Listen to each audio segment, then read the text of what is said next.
आज हर की नजर सोनिया गांधी के पर्चा भरने को लेकर है और पर्चा भरने का मद्देनजर इसलिए महत्वपूर्ण है क्योंकि 30 तारीख को वहां वोटिंग होनी है रायबरेली में और आज नोटिफिकेशन यानी आज से पर्चे भरने शुरू करेंगे। तो आइए बात आज उसी की जाए।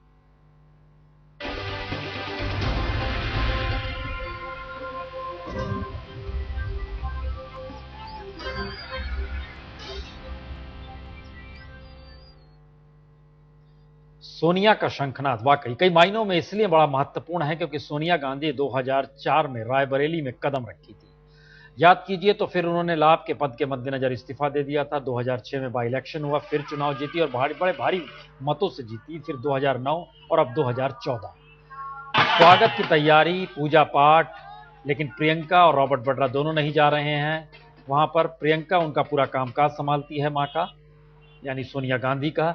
लेकिन सोनिया गांधी ने जिस तरीके से हर बार अपने नामांकन दाखिल करने से पहले पूजा पाठ वहां पर शरीक होती हैं और ये पूजा पाठ भी लंबी चलती हैं और स्वागत की तैयारियों का हड़कम जो सड़क पे गूंजता है, ढोल नगाड़े बताशी, आपको सब नजर भी आ रहे होंगे। स्वागत की तैयारी सोनिया गांधी के लिए जिस तरीके से रायबरेली में हो रही है, ये एक नजारा पहले सुना जाए।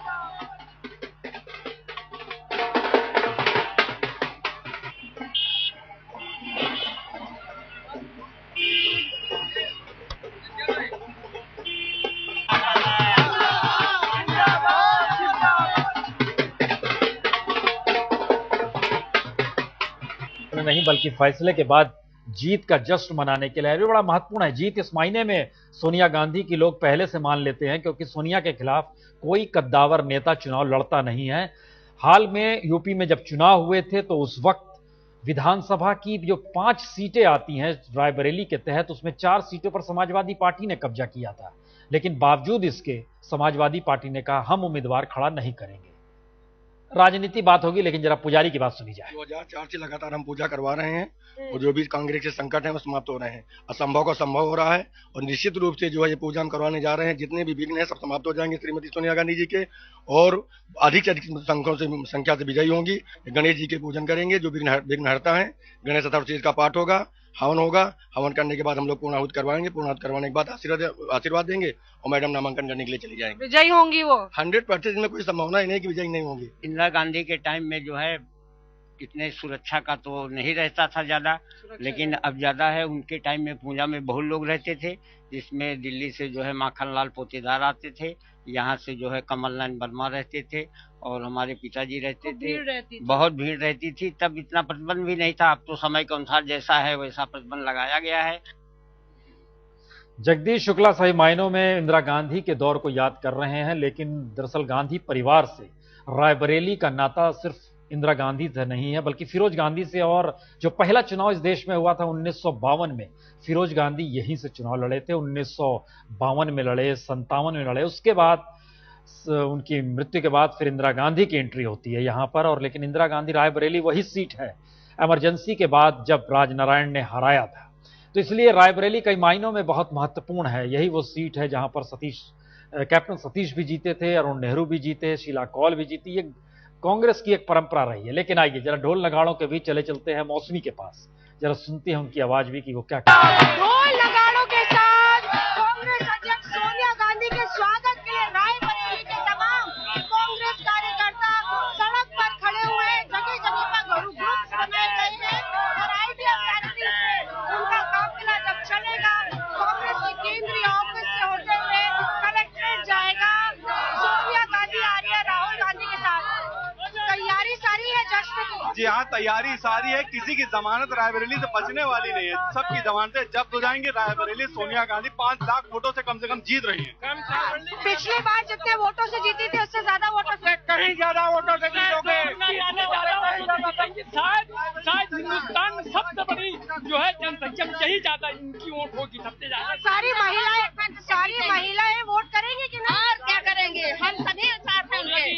आप देख रहे हैं एक तरह से जोश और जश्न में कांग्रेस कार्यकर्ता डूबे हुए हैं और यहाँ पे सोनिया गांधी के ग्रैंड रिसेप्शन की पूरी तैयारी है। रायबरेली आज तक। रायबरेली सज रहा है, संवर रहा है, तैयार हो रहा है, झूम हो रहा है, डोल नगाड़े बज रहे हैं। 3 तस्वीरें पहले हम आपको दिखला देते हैं, कैसे पूजा पाठ की तैयारी, कैसे सड़क पे हंगामा और किस तरीके से समर्थकों में जोश है। फूल बिछा दिए गए हैं, ये देखिए पंखुड़ियां हैं गुलाब की, इसे सड़क पर डाल दिया गया है। ये एक अद्भुत नजारा होता है। चुनाव का मौका होता है, अक्सर वोटर कहता है कि जनाब 5 बरस तक आप भूल गए, और यहाँ तो वोटर जो है या कहें पार्टी का कार्यकर्ता ही सही, लेकिन फूल की पंखुड़ियां सड़क पे बिछा दी गई है। जमीन पे मत रखिएगा, मैले हो जाएंगे, कुछ अंदाज ऐसा ही है। राम ये नजारा रायबरेली का है, सोनिया गांधी के लिए है, या सोनिया गांधी इस दौर में कांग्रेस जिस तरीके से फिसलन पर है उसमें डांडस बंधाने के लिए?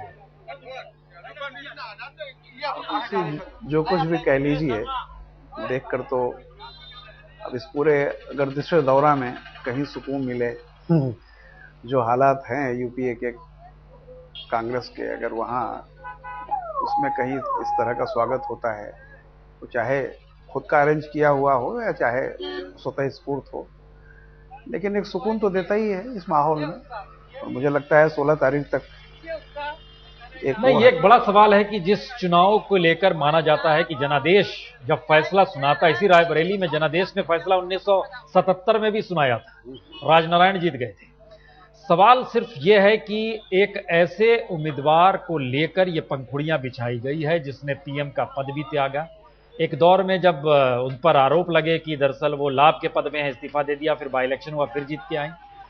सोनिया गांधी इस दौर में कांग्रेस की सबसे ताकतवर नेता जरूर है, लेकिन सोनिया गांधी मजबूत है, लेकिन कांग्रेस सबसे कमजोर है इस दौर में। सही आप कह रहे हैं, सही कह रहे हैं, बिल्कुल। देखिए, वो सोनिया, जहां तक रायबरेली से रिश्ता है, रायबरेली का एक पार्टी पॉलिटिक्स से अलग हट करके एक उनका रिश्ता है सोनिया जी का, और ये आज से नहीं, मिसेस गांधी और उस दौर से रहा है। तो वो, और जैसा आप सही कह रहे थे कि मैं यही कहता हूं कि अब सारे ठीकरे राहुल और सोनिया पे जरूर फोड़े जाते हैं, लेकिन यूपीए ने 10 साल में जो कुछ किया है, वे लोग ये कह के बरी नहीं हो सकते सारे लोग कि सोनिया जी नेता थी इसलिए बाकी सब बरी हो गए। इसमें वे लोग भी शामिल हैं जो समय से थोड़ा पहले कूद के निकल गए, उन लोगों भी उतने ही भागीदार हैं।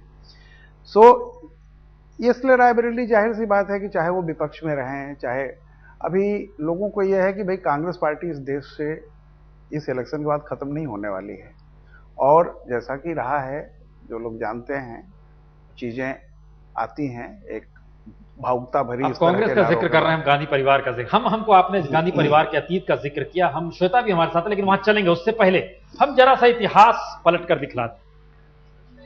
रॉबर्ट वड्रा नहीं आ रहे हैं, दामाद हैं, लेकिन शुरुआत रायबरेली से दामाद नहीं की थी, फिरोज गांधी। 1952, 1957 का जिक्र है, लेकिन 1952 में भी उन्होंने चुनाव लड़ा था।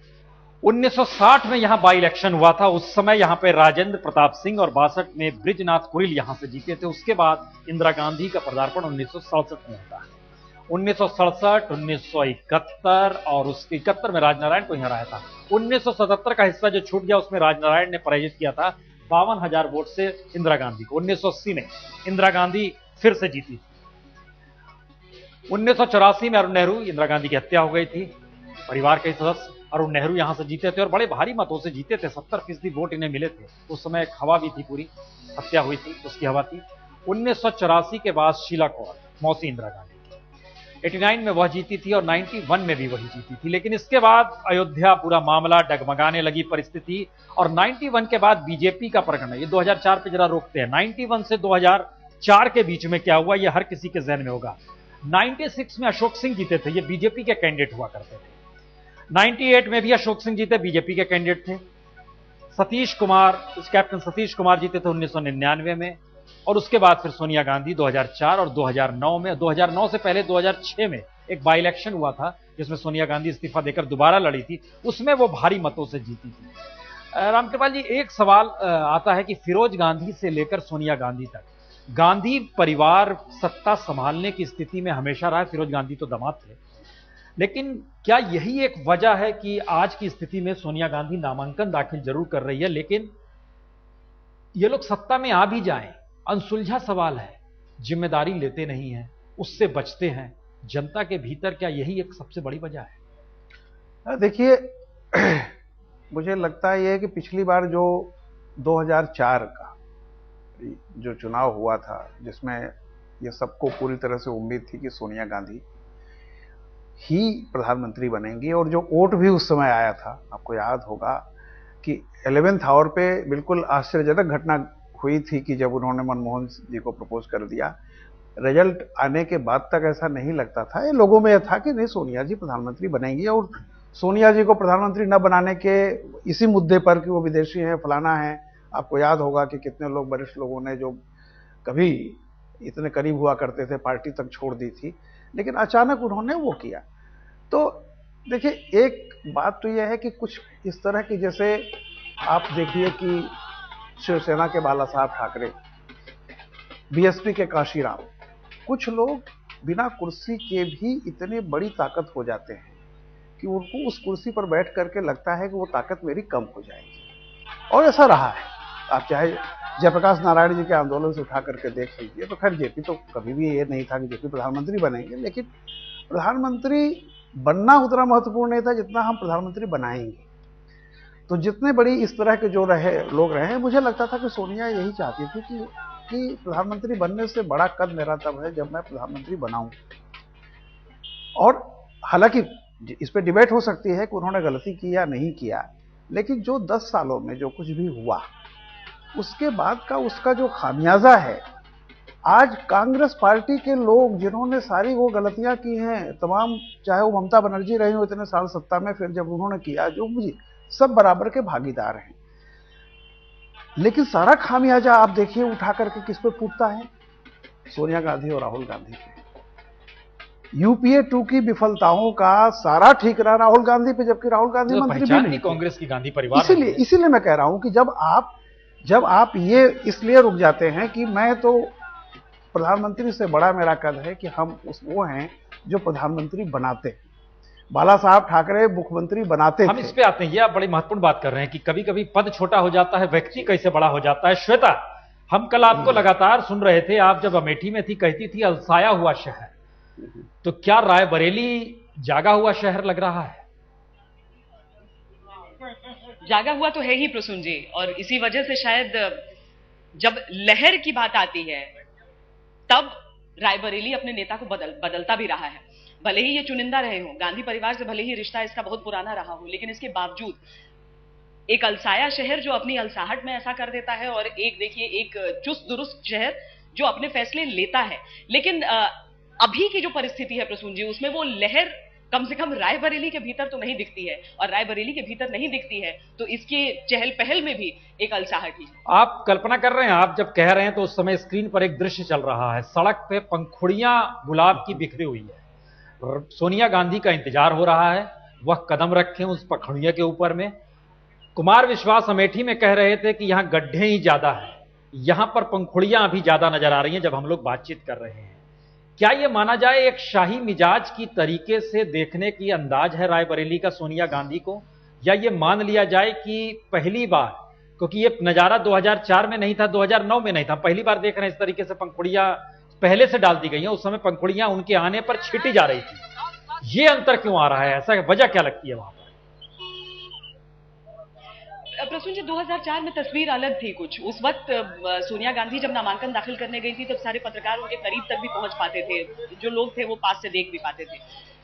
जो उपचुनाव थे उसके बाद से तस्वीर बदलना शुरू हुई, सोनिया गांधी कम से कम पहले सुरक्षा के घेरे में घिरती गई, और उसके बाद इस बार के जो चुनाव है, इस वक्त अब सब जानते हैं कि कांग्रेस पार्टी में चाहे प्रधानमंत्री कोई भी हो, सबसे प्रबल आवाज किसकी है, सबसे अहम कौन है इस पार्टी के भीतर, और इसीलिए वो जानते हैं कि यहाँ पर जो भी उनकी छोटी मोटी समस्याएं हैं वो एक तरफ हैं, लेकिन जो उम्मीदवार उनका है, जो इस सीट पर काबिज है, वो कम से कम एक ऐसा चेहरा है जो न सिर्फ इस प्रदेश में बल्कि पूरे देश में उन्हें पहचान देता है, और ये पंखुड़ियां उसी का प्रतीक है।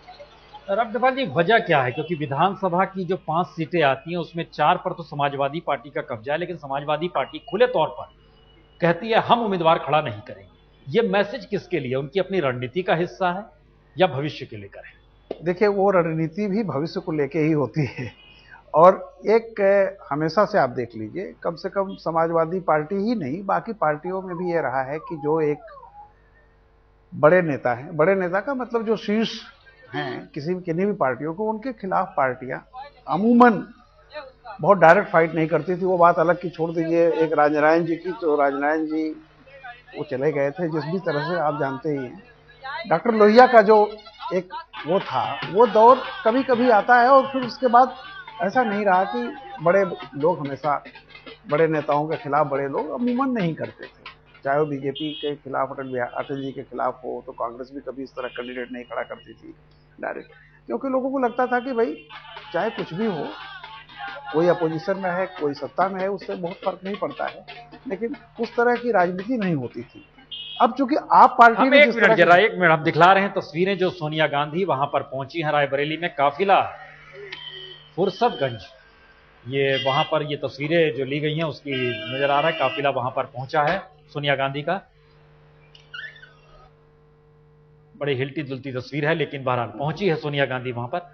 हम एक कमेंट के साथ ब्रेक लेंगे। आप जो जिक्र जिसका कर रहे हैं कि बड़े नेताओं के खिलाफ कद्दावर नेताओं को खड़े नहीं किया जाता है, लेकिन जहां तक हमें यह भी याद आ रहा है कि नेहरू ने जनता पार्टी को घेरने के लिए एक स्ट्रेटजी बनाई थी जो राजीव गांधी के साथ मिलकर 10 सीटों पर अमिताभ को कहां से खड़ा करें, खुद कहां से खड़े हों, सिंधिया को कैसे लाया जाए।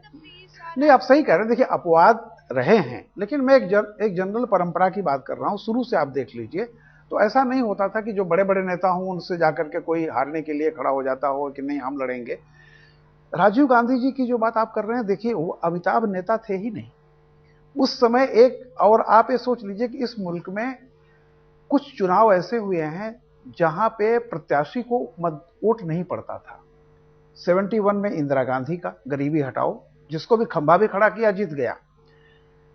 77 में जयप्रकाश आंदोलन की लहर थी, जिसको भी खड़ा किया वो जीत गया। उत्तर प्रदेश से एक भी सीट कांग्रेस को नहीं मिली, यानी ये।